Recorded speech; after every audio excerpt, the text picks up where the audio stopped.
મિલની ચાલીમાં જુગાર રમતા 5 શખ્સોને બોરતળાવ પોલીસે ઝડપી પાડ્યા। શહેરના મહાલક્ષ્મી મિલની ચાલીમાં જાહેરમાં જુગાર રમતા દિવ્યકાંત પ્રેમજીભાઈ ધારેયા, અલ્પેશ છગનભાઈ બાબરિયા, પીરમહમદ દાઉદભાઈ ભટ્ટી, હેમંત ઉમરભાઈ કાજી, વિનોદ ઉર્ફે કાઠી મંગાભાઈ બાબરિયાને જુગારના સાહિત્ય, રોકડ મળી કુલ 3700 રૂપિયા સાથે બોરતળાવ પોલીસે ઝડપી પાડ્યા હતા અને તમામ વિરુદ્ધ જરૂરી કાનૂની કાર્યવાહી હાથ ધરી હતી।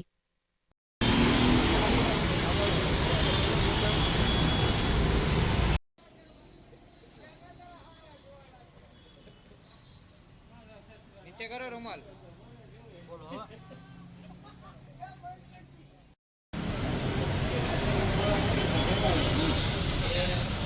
વ્યવહાર છોટો થઈ જાય એટલે બીક લાગે। હા, મને વ્યવહાર શું છે?